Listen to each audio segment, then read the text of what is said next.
नमस्कार दोस्तों, स्वागत है आप सभी लोगों का फिर से आज एक नए वीडियो में। तो दोस्तों आज हम लोग पढ़ेंगे क्या? आज हम लोग पढ़ेंगे पेनिसुलर प्लेटो प्रायद्वीपीय पठार। ठीक, कौन था? भारत का प्रायद्वीपीय पठार के बारे में अच्छे से पढ़ेंगे।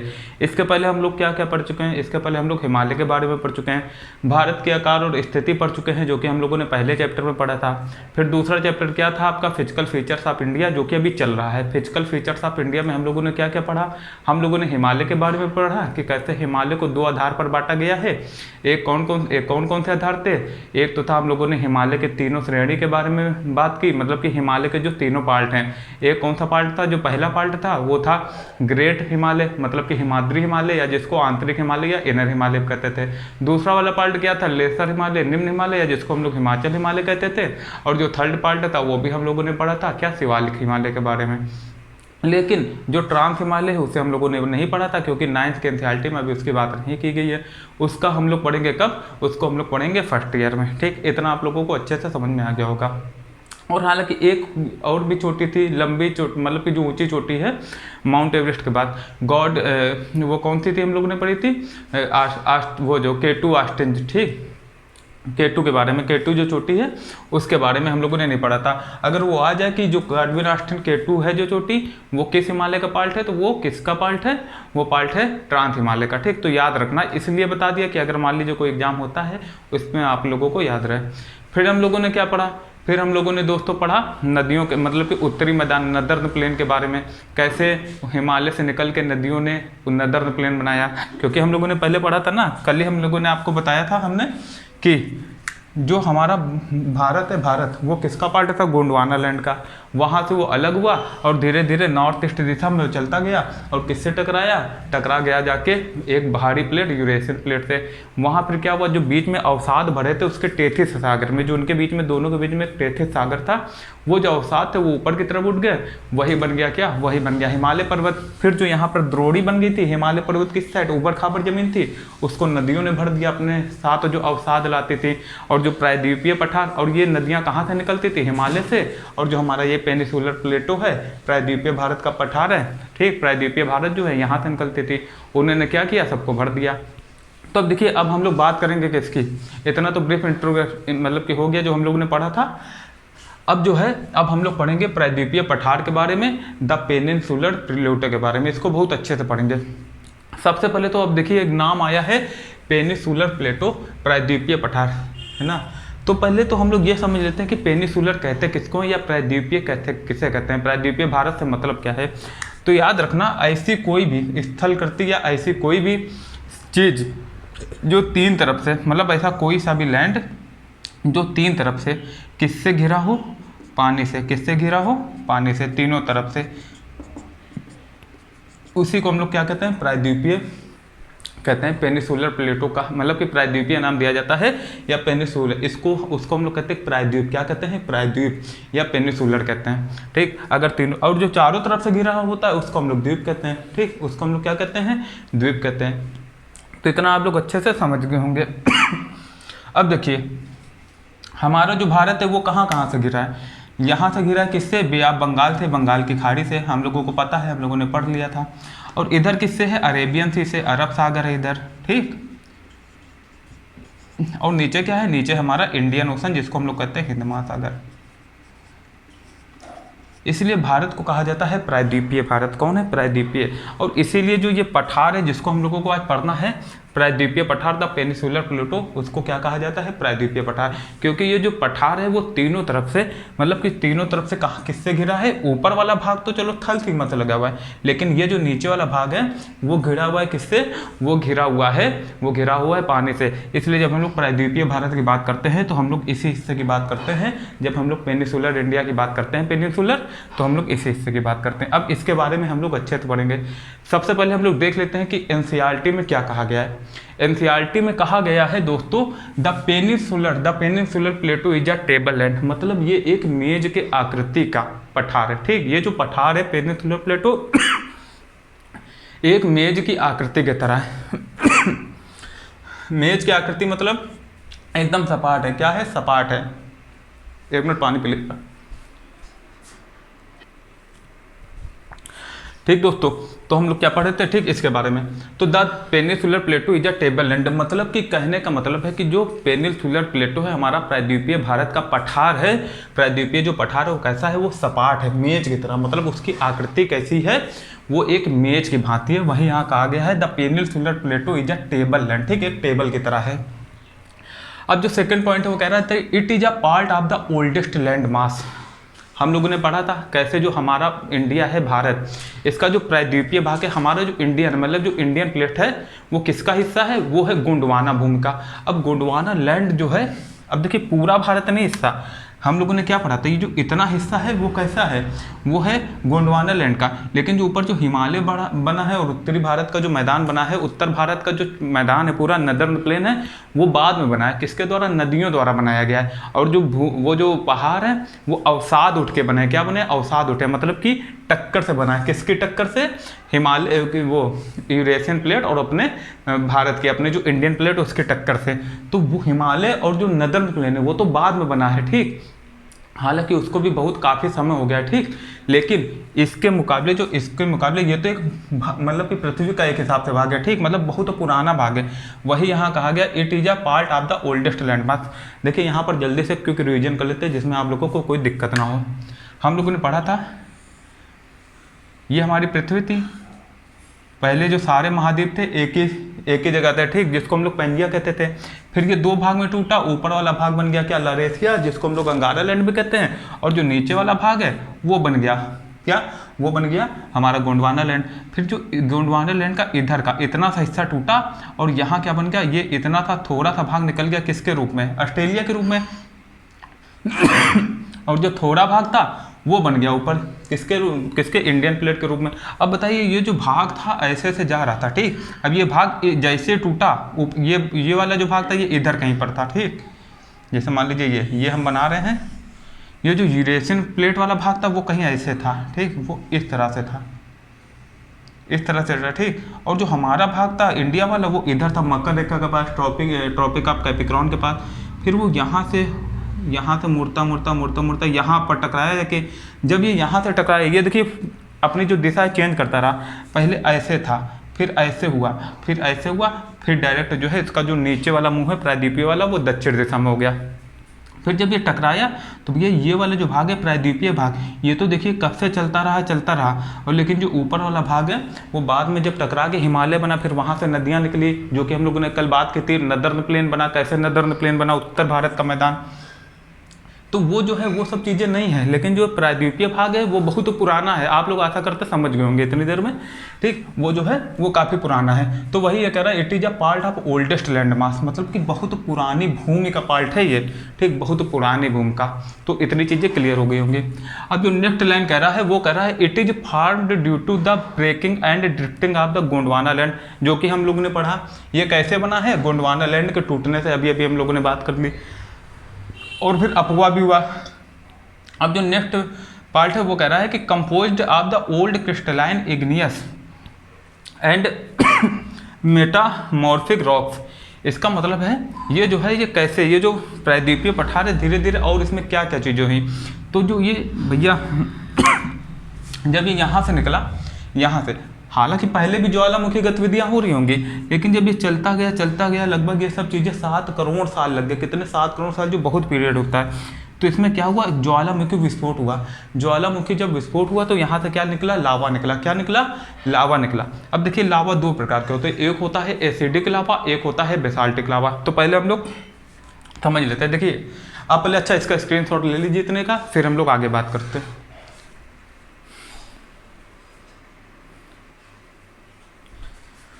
यहाँ देखिए हम लोग अच्छे से समझते जो हम कहना चाह रहे थे। यह अब देखिए जो ये हमारा जो ये पृथ्वी थी, ठीक, यहाँ पर पेंजिया था एक, जो कि हम लोगों ने पहले पढ़ चुका है, हल्का सा क्योंकि रीजन हो जाए। ये पूरा भाग पेंजिया था, मतलब जो 7 महाद्वीप में पहले एक साथ जुड़े हुए थे, ये क्या था, ये पेंजिया था। फिर ये जो है ये 2 भाग में टूटा। 2 भाग में कौन कौन से, ऊपर वाला जो भाग था वो बना लॉरेशिया, जिसको अंगारा लैंड भी कह दिया जाता है, नीचे वाला बन गया गोंडवाना लैंड। और जो फिर हम यहाँ से एक और इसका हिस्सा हुआ, जब ये देखिए ये दोनों अलग हो गए, ठीक, यहाँ पर देख लेते हैं, ये दोनों क्या हुए, ये अलग हो गए। यहाँ का भी थोड़ा सा एक टुकड़ा हटा, ठीक। और ये जो वाला भाग था ये बन गया जाके, क्या बन गया जाके, यहाँ बन गया यूरेशियन प्लेट। और जो नीचे का हिस्सा था ये भी टूटा, यहाँ से एक भाग निकला जिसका थोड़ा सा हिस्सा चला गया कहाँ, ऑस्ट्रेलिया बन गया, और जो ये है ये निकल गया अपने भारत के रूप में। फिर ये वाली प्लेट थी वो इधर आगे, किधर आगे, इधर आगे, ठीक। इधर हम लोग समझ लेते हैं, ये वाली जो प्लेट थी वो आगे कहीं इधर आगे, ठीक, ऐसा समझ लेते हैं। और जो हमारा भारत था ये इधर आ गया ऑस्ट्रेलियन प्लेट, और इधर गोंडवाना लैंड से अपना जो इंडिया था वो निकलता गया। फिर जब ये जो मालूम, ये जो प्रक्रिया हो रही थी, ये जो चीज़ें हो रही थी, इसको लग गए 7 करोड़ साल। फिर यहाँ पर क्या हुआ, यहाँ पर बहुत सारे ज्वालामुखी विस्फोट हुए। क्या हुआ, ज्वालामुखी विस्फोट हुए। उनसे क्या निकली, उनसे लावा निकले, लावा। तो जब ये लावा निकले ना, तो जब हम लोगों ने देखिए क्लास 7th के अगर आप लोग एनसीईआरटी पढ़ेंगे, आप लोगों ने पढ़ा होगा, ठीक, जो भी 9th में होंगे, अगर 7th पढ़ा होगा, तो उसमें बताया गया था 3 प्रकार की रॉक्स के बारे में, मतलब 3 प्रकार की सैलों के बारे में बताया गया था। किसके बारे में, सैल के बारे में बताया था, चट्टानी सैल के बारे में। तो बताया गया था कैसे जो इग्नियस रॉक होती है, सैल मतलब कि चट्टान, कैसे जो चट्टान किससे बनी होती हैं। कुछ होती हैं जो इग्नियस सैल से बनी होती हैं, ठीक, आग्नेय सैल से। कुछ बनी होती हैं रूपांतरित सैल से, और कुछ बनी होती हैं किससे, कायांतरित, मतलब वही रूपांतरित कायांतरित घी होता है, ठीक। कुछ होती हैं आग्नेय सेल, तो कुछ अवसादी सेल थे। तो जो रूपांतरित सेल होती हैं, रूपांतरित जिसको हम लोग कहते हैं मेटामॉर्फिक, ठीक, वो जो होती है वो कैसे बन जाती है, वो आग्नेय, मतलब कि अगर बहुत दिन तक उसमें दाब आप कुछ भी पड़ता है या दाब ताब, तो आग्नेय और अवसादी जो सेल है, इग्नियस रॉक, और जो सेडिमेंट्री रॉक हमारी, वो धीरे धीरे क्या बन जाती है, वो बन जाती है मेटामॉर्फिक, ठीक। वो दोनों एक साथ बनने की प्रवृत्ति है उन दोनों में। देखिए वो जो क्लास 7th की एनसीईआरटी अगर आप लोग पढ़ेंगे तो अच्छे से समझ जाएंगे, उसमें बताया गया है। लेकिन हम लोग यहाँ उसकी ज़्यादा है ना, ज़्यादा एक्सप्लेन करके उसको नहीं पढ़ सकते। अब देखिए जब यहाँ से निकला, यहाँ से तो बहुत ज्वालामुखी स्फोट होता रहा, है ना, बहुत से लावा निकले, इसके अंदर से लावा निकले, ठीक, मैग्मा, लावा, मैग्मा भी क्या, देखिए अच्छा मैग्मा लावा में अंतर क्या होता है। मैग्मा जब तक अंदर है पृथ्वी के अंदर तो उसको मैग्मा कहते हैं, जब वो बाहर आ जाता है तो उसी को लावा कहते हैं, इतना आप लोग याद रखना। फिर जब वो मैग्मा बाहर निकला तो लावा बना, फिर वो लावा ठंडा हुआ, फिर वो जमता गया, तो वही बन गया, उसी को कहते हैं हम लोग आग्नेय चट्टान, मतलब कि इग्नियस रॉक कहते हैं। तो ये जो प्रायद्वीपीय पठार है वो पूरा किससे बना है, इग्नियस सेल से, मतलब कि आग्नेय सेल से बना है, जिसको हम लोग क्या कहते हैं, प्रायद्वीपीय भारत, ठीक, जो पूरा है। और एक चीज याद रखना है, जो लावा होता है वो होता है एक एसिडिक लावा, एक होता है बेस वाला लावा, बेस फॉर्म में। तो जो यहाँ से लावा निकला था वो बेस फॉर्म में था, ठीक, उससे बेसाल्टिक लावा निकला, जिसको हम लोग कहते हैं, फिर उसी को कह देते हैं हम लोग बेसाल्टिक चट्टान, ठीक, बेसाल्टिक चट्टान या बेसाल्टिक राख, या वही बन गया जाके क्या, दक्कन ट्रैप, क्या बन गया, दक्कन का पठार, क्या बन गया, दक्कन का पठार। तो इतना आप लोग अच्छे से समझ गए होंगे, हम लोग इसको आगे थोड़ा सा और अच्छे से समझेंगे, ठीक। पहले आप इसको अच्छे से समझ लीजिए कि हम ये मैप क्या करना चाह रहा है। मैप में देखिए हम लोग क्या पढ़ रहे हैं, प्रायद्वीपीय पठार पढ़ रहे हैं, द पेनिसुलर प्लेटो पढ़ रहे हैं। तो इसमें प्लेटो में देखिए कहाँ हम लोगों को क्या क्या पढ़ना है। ये जो यहाँ से पूरा हिस्सा है, यहाँ से लेके यहाँ से पूरा हिस्सा, ये देखिए ये जो है वेस्टर्न घाट हमारा, वेस्टर्न घाट से लेके ये जो ईस्टर्न घाट है। देखिए अभी हम लोग ये भी समझे कि आखिर ये जो है ये सतत क्यों है, ये कंटिन्यूस क्यों, और ये ऊपर खापर, ये देखिए इधर टूटा है, इधर टूटा, ऐसा टूटा क्यों है। ये सब अगर आपको आंसर जानना है तो आप लोग लास्ट तक वीडियो तक बने रहिए, बहुत अच्छा टॉपिक है, आप लोगों को अच्छे से समझ आएगा। और एक चीज़ और, जिसको भी अगर समझ में आ रहा है, ठीक, थोड़ा बहुत भी अगर आ रहा है ना, क्योंकि अभी शुरुआत है ना, हो सकता है थोड़ी चीज़ें आप लोगों के माइंड से डाइवर्ट हो जाए, ठीक, लेकिन आप लोग सब्सक्राइब कीजिए, धीरे धीरे जो है हम अपना कंटेंट जो है और अच्छा करते रहेंगे। और अगर एक बार डिजिटल बोर्ड आ जाए ना, फिर तो ये सब जो चीज़ें हैं और अच्छे से आपको समझाएंगे। तो आप लोग हल्का सा सपोर्ट कीजिए, हम आप लोगों के लिए बहुत अच्छे हिसाब से कंटेंट लाते रहेंगे, और जो एग्जाम पॉइंट ऑफ व्यू से अच्छा होगा वही आपको पढ़ाएंगे, ठीक, एग्जाम पॉइंट ऑफ व्यू से जो ज़रूरी होगा। बाकी एक्सप्लेन भी जो है हम अपने हिसाब से बहुत अच्छे तरीके से करेंगे, जिससे कि आपको एक एक चीज़ अच्छे से समझ में आ जाए। और रिवीजन भी कराएंगे, सब कुछ होगा, आंसर राइटिंग भी कराएंगे, सब कुछ कराएंगे, ठीक। बस आप लोग बने रहिए और सपोर्ट करते रहिए। तो इतना आप लोगों को अच्छे से समझ में आ गया होगा। अब देखिए ये हम लोग समझ गए, ये जो है ये पूरा जो है यही हमारा क्या है, प्रायद्वीपीय भारत है। और जो ऊपर है ये आ जाता है उत्तरी मैदान। अब यहाँ पर देखिए ये रण ऑफ कच्छ हो गया, ये तो ऊपर चला गया। ये वेस्टर्न घाट है हमारा, ये देखिए कार्डमम की हिल्स है, जो यहाँ कार्डमम पहाड़ियाँ हैं यहाँ। इधर से देखिए नीलगिरी पर्वत इधर ही पर है कहीं, ठीक, इधर नीलगिरी पर्वत है। ये ईस्टर्न घाट है, यहाँ से चलेंगे तो हमको गोदावरी कावेरी कृष्णा नदी मिलेगी लाइन से, ठीक। इधर ये देखिए नर्मदा ताप्ती नदी जा रही है, इसको हम लोग बाद में पढ़ेंगे। इनकी जो दिशा है वो पूरब से पश्चिम की तरफ क्यों बहती हैं, ठीक, तो वो रिफ्ट वैली में बहती हैं, भ्रंथ घाटी में, उसको भी हम लोग अच्छे से समझेंगे। अब आप देखिए, ये जो बाकी नदियां हैं वो इस साइड चल रही हैं, पश्चिम से पूरब की तरफ, लेकिन ये जो दो नदियां हैं वो पूरब से पश्चिम की तरफ चल रही हैं, ऐसा क्यों है? तो ये बनती हैं ये मतलब कि कैसे चलती हैं, ये चलती हैं रिफ्ट वैली में, रिफ्ट वैली में। और बाकी हम लोग ये समझेंगे कि ये जो है उत्तर भारत का जो मैदान है, ये जो उत्तर भारत का मैदान है, इसकी दिशा किस तरफ है, ठीक, इसका मतलब ढाल किधर है, और इसकी ढाल किधर है, तो वो हम लोग नदियों के से समझते हैं।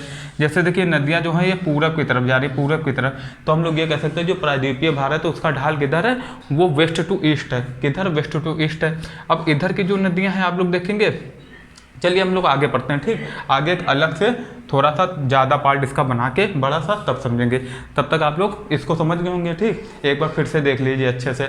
हाँ, एक ये देख लीजिए, यहाँ देखिए छोटा नागपुर का पठार है जो कि हम लोगों को पढ़ना है। ये देखिए डेक्कन प्लेटू है, मतलब दक्कन का पठार, जिसकी अभी हम लोगों ने बात की थी, इसी को बेसाल्टिक लावा से जो बना है, ठीक, बेसाल्टिक चट्टानों से जो बना है। फिर यहाँ देखिए ये थर्ड रिजल्ट है, ये अरावली पहाड़ी है, इसको हम लोग विश्व की, मतलब कि ये विश्व की सबसे पुरानी पहाड़ी है, सबसे विश्व की, याद रखना, खाली भारत की नहीं, वर्ल्ड की, विश्व की जो सबसे पुरानी पर्वतमाला है, पर्वत श्रृंखला जो है पहाड़ी, ये कौन सी, अरावली, ठीक, अरावली पहाड़ियाँ हैं। फिर ये देखिए यहाँ पर जो है विंध्याचल पर्वत है, फिर यहाँ सतपुड़ा जो है ये है, फिर इसके बीच से देखिए नर्मदा तापी है नदी निकल रही है, रिफ्ट घाटी में कैसे बहती है। इधर छोटा नागपुर का पठार है, ठीक, ये नीलगिरी। इधर देखिए जो गंगा जो नदी है, यहाँ पर जो गंगा ब्रह्मपुत्र का, इधर से ब्रह्मपुत्र नदी आती है। यहाँ पर जो सुंदरबन डेल्टा है कैसे बनता है, पश्चिम बंगाल साइड, ठीक, थोड़ा नीचे हो गया, ये इधर कहीं होगा, ठीक, हल्का सा गलत बन गया। इधर देखिए ये गारो खासी की पहाड़ियाँ, गारो खासी जयंतियाँ, इनका क्रम भी ऐसे है, गारो खासी जयंती मतलब पश्चिम से पूर्व है, गारो खासी जयंता। अगर आज अब एग्जाम में तो याद रखना, गारो खासी जयंती मतलब पश्चिम से पूर्व इनका क्रम है। ये देखिए हम लोगों ने पढ़ा था, इधर पटकाई पहाड़ियाँ, ठीक, नागा पहाड़ी, मिजो पहाड़ी, जो कि हम लोगों ने कल पढ़ लिया था। अब जो है आप लोग एक बार अच्छे से मैप देख लीजिए पूरा अच्छे से, फिर हम लोग आगे पॉइंट क्या पढ़ते, प्रायद्वीपीय पठार जो है इसकी जो है क्लासिफिकेशन पढ़ेंगे, इसका वर्गीकरण पढ़ेंगे, अच्छे से देख लीजिए आप लोग जब तक। दोस्तों हम लोग देखेंगे आपकी क्लासिफिकेशन ऑफ पेनिसुलर प्लेटो, मतलब प्रायद्वीपीय पठार का वर्गीकरण। इसको जो है हम लोग दो भाग में बांट सकते हैं। एक तो आ जाता है मध्य उच्च भूमि, मतलब जिसको हम लोग सेंट्रल हाईलैंड से कहते हैं, और एक है डेक्कन प्लेटो, मतलब दक्कन का पठार। अब फर्दर जो है ये मध्य उच्च भूमि जो है इसको भी हम लोग 4 भाग में, और दक्कन के पठार को भी 6 भाग में बांट कर पढ़ेंगे, जिससे हम लोगों को पढ़ने में आसानी हो और आप लोगों को समझने में भी, ठीक, हमको पढ़ाने में आसानी हो और आपको समझने में। अब देखिए मध्य उच्च भूमि क्या कह रहा है, सेंट्रल हाईलैंड। इसमें जो है इसमें 4 चीजें दी गई हैं। एक है मालवा प्लेटू, मालवा का पठार, बुंदेलखंड का पठार, बघेलखंड का पठार और छोटा नागपुर का पठार, ठीक। इधर इंग्लिश में लिख दिया है और इसको हमने अलग से हिंदी में लिख दिया, जिसमें दिक्कत ना हो, सबको समान समझा जाए यहाँ। अब देखिए यहाँ पर जो है ये मालवा का पठार, देखिए जो मालवा का पठार है, मालवा, बुंदेलखंड, बघेलखंड और छोटा नागपुर का पठार, ये यहाँ पर है कहीं, ठीक, ये यहाँ पर है। आप लोग एनसीईआरटी में एक मैप बना है, अगर एनसीईआरटी बुक लिए हैं तो उसमें देखिए आप लोगों को एक अलग से मैप मिल जाएगा, उसमें एक ही यहाँ पर है ऐसा। अब देखिए हालांकि हम ये मैप बिगाड़ नहीं सकते क्योंकि इसको आगे फिर से समझाना है। और यहाँ पर जो है पूरा मालवा का, बुंदेलखंड और बघेलखंड जो है उसका पठार जो है वो अच्छे से बना, छोटा नागपुर का पठार जो है यहाँ पर है, जो कि हम लोगों ने देख लिया, ठीक।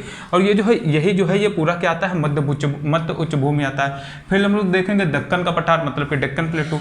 डेक्कन प्लेटू में क्या है, मेघालय, कार्बी एंगलोंग की जो है पठार, ये यहाँ पर जो आपको है इस हिस्से में मिल जाएगा, ठीक। फिर है उत्तर कचार पहाड़ी, गारो खासी जयंतिया, ये सब जो है वो देखिए गारो खासी और जो जयंतिया है ये जो है ये आपको पूरा यहाँ पर मिल जाएगा, ठीक। फिर उसके बाद जो बात कर रहा है पूर्वी घाट, पूर्वी घाट हमारा ये जो है ईस्टर्न घाट, ये ईस्टर्न घाट हो गया पूर्वी घाट, और ये हमारा पश्चिम घाट हो गया, पश्चिमी घाट मतलब कि वो वेस्टर्न घाट। फिर इसके बाद दक्कन ट्रेप है, दक्कन ट्रेप जो है पूरा ये यहाँ पर है इधर, ठीक। इसको आप लोग अच्छे से समझ गए होंगे। ये हमारा श्रीलंका है, आप लोगों को पता होगा।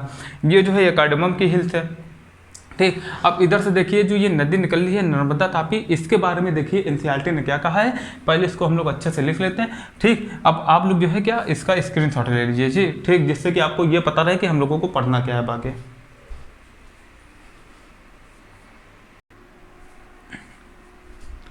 अब दोस्तों हम लोग देखेंगे कि मध्य उच्च भूमि के बारे में पढ़ेंगे, ठीक। एनसीईआरटी में क्या कहा गया है, कहा गया the part of the peninsular plateau lying to the north of the Narmada river covering a major area of the Malwa plateau. मतलब इधर जो मालवा का पठार है, जो प्रायद्वीपीय पठार है, प्रायद्वीपीय पठार का जो मेजर भाग है, ठीक, कौन सा, सेंट्रल मतलब कि मध्यमुची जो प्रायद्वीपीय पठार है, पेनिनसुलर प्लेटो जो है, इसके जो मध्य उच्च भूमि का भाग है वो ज़्यादातर जो है वो किससे कवर है, वो नर्मदा नदी, मतलब नर्मदा नदी के पास, किसके पास, मालवा पठार, मालवा का जो पठार है वो इसको ज़्यादातर जो इसका पार्ट है वो कवर किए हुए है, ठीक, मालवा का पठार। अब कह रहा है कि the Vindhyachal range is bounded by the central highlands on the south and the Aravallis on the north west.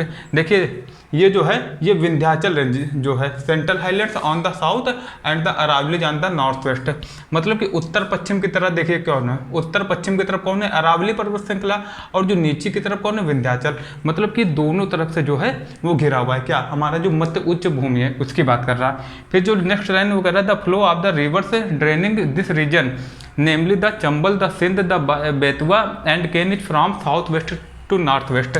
भैया यहाँ से क्या है, यहाँ से निकलती क्या है, यहाँ से निकलती नदियाँ, यहाँ से निकलती नदियाँ, और देखिए दिशा कैसी होती है, दिशा ये होती है, अगर इस तरफ जा रही है, ये हो गया हमारा नॉर्थ, ये हो गया वेस्ट, ये हो गया हमारा ईस्ट, ठीक, ये हो गया हमारा वेस्ट, और ये हो गया हमारा साउथ। अगर नदी ऐसे निकल रही है ऐसे, तो ये कहाँ से निकल रही है, south west to north east, मतलब कि उत्तर पश्चिम से उत्तर पूर्व की तरफ।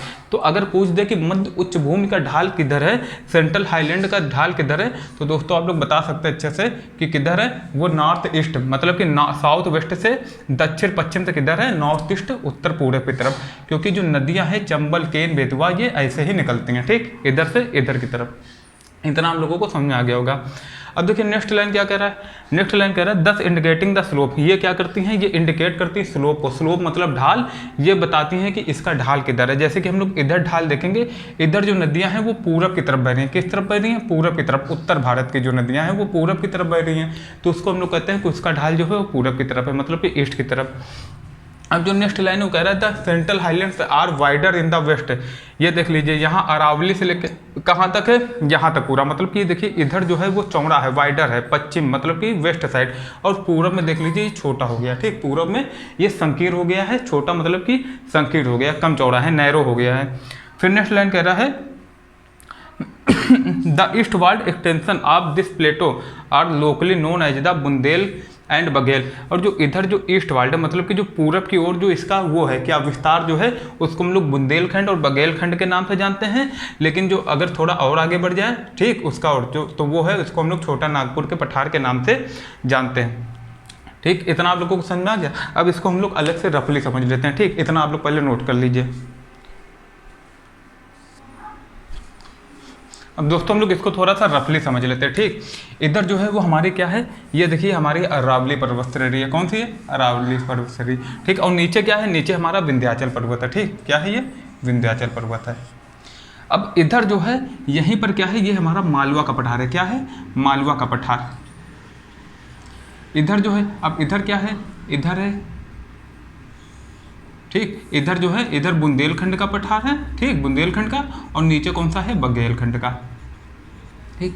और नीचे जो है एक नदी निकल रही है, कौन सी, नर्मदा नदी, इधर एक जो है नदी बह रही है, कौन सी, नर्मदा नदी, और इसकी ढाल किस तरफ है, नर्मदा और तापी नदी की, देखिए यहाँ पर आप लोगों ने देखा हुआ है, यहाँ पर जो है एक नदी निकल रही है, नर्मदा और तापी, दो नदी निकल रही हैं जिनकी ढाल किधर है, वो west to south, west to east की तरफ है, मतलब कि पश्चिम से पूरब की तरफ है, और जो ज़्यादातर नदियां हैं वो पूरब से पश्चिम की तरफ बहती हैं। लेकिन अगर आप लोग से कह दें कि पूछ दें कि ये जो खाली नर्मदा और जो तापी नदी है ये मतलब कि पूरब से ईस्ट टू वेस्ट क्यों बह रही है, पूरब से पश्चिम की तरफ क्यों बह रही है, तो इसका एक सिंपल सा रीजन है कि ये रिफ्ट वैली में होकर बहती हैं, मतलब कि भ्रंश घाटी के तहत बहती हैं।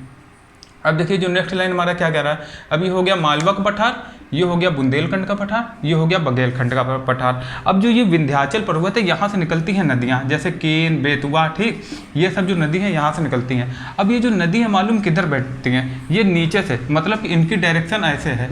अगर हम लोग इस तरफ से देखें, डायरेक्शन के हिसाब से देखें तो नदियाँ ऐसे चल रही हैं, कैसे चल रही हैं, ऐसे। अब हम लोगों को पता है ऊपर नॉर्थ है, इधर ईस्ट है, इधर साउथ है, और इधर कौन सा है, इधर वेस्ट है और इधर साउथ है। तो ये जो नदियाँ हैं कैसे चल रही हैं, ये south west to north east, मतलब कि दक्षिण पश्चिम से उत्तर पूरब की तरफ चल रही है। तो अगर पूछ दिया जाए कि ये जो मध्य उच्च भूमि है सेंट्रल हाईलैंड से, इसकी जो दिशा है, डायरेक्शन है, वो किस तरह है, ये मतलब इसकी जो ढाल है, स्लोप है, किस तरफ है, तो आप लोग अच्छे से बता देंगे कि इसका जो स्लोप है किधर है, वो नॉर्थ, मतलब कि कहाँ, south west to north east की तरफ है। ये मान लीजिए जैसे कोई भी नदी है, मान लीजिए ये कोई क्षेत्र है, ठीक। अब नदी ऐसे ऐसे बह रही है, ऐसे ऐसे, तो हमको सिंपल से पता है उसका ढाल भी तो ऐसे ही होगा, ठीक। उसका जो ढाल है वो ऐसे होगा। अगर मान लीजिए ये कोई ऐसा क्षेत्र है, नदी ऐसे ऐसे बह रही है, ऐसे ऐसे बह रही है, तो भैया सिंपल सी बात है, नदी ऐसे तभी बह रही है ना, क्योंकि इसका जो ढाल है वो कैसा है, वो ढाल इसका इस तरफ है।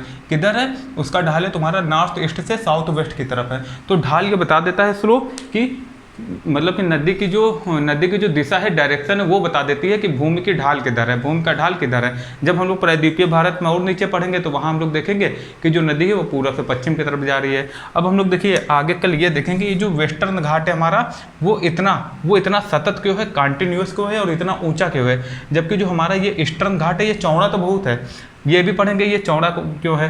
जो हमारा ईस्टर्न घाट है, पूर्वी घाट, ये इतना चौड़ा क्यों है, और जो ये हमारा वेस्टर्न घाट है ये इतना संकीर्ण क्यों है, मतलब कि नैरो क्यों है। अब ईस्टर्न घाट की बात, मतलब कि ईस्टर्न घाट में हम लोग क्या पढ़ेंगे, पूर्वी घाट में जो पूर्वी तटीय मैदान है वो इतना ज़्यादा चौड़ा क्यों हो गया, और जबकि जो यहाँ का मैदान है, जो हमारा वेस्टर्न घाट है, इसका जो मैदान है वेस्टर्न कोस्टल प्लेन, मतलब कि पश्चिमी जो तटीय मैदान है हमारा, वो इतना संकीर्ण क्यों है या इतना नैरो क्यों है, ये हम लोगों को अच्छे से समझना है। लेकिन अब हम ये सब कब समझेंगे, कल के लेक्चर में समझेंगे, जब हम लोग दक्कन का ट्रैप पढ़ेंगे। आज आप लोग इतना अच्छे से समझ गए होंगे, कल इसको एक बार अच्छे से क्योंकि रिवीजन कर लेंगे। तब तक के लिए आप लोग अच्छे से पढ़ते रहिए। Thank you so much.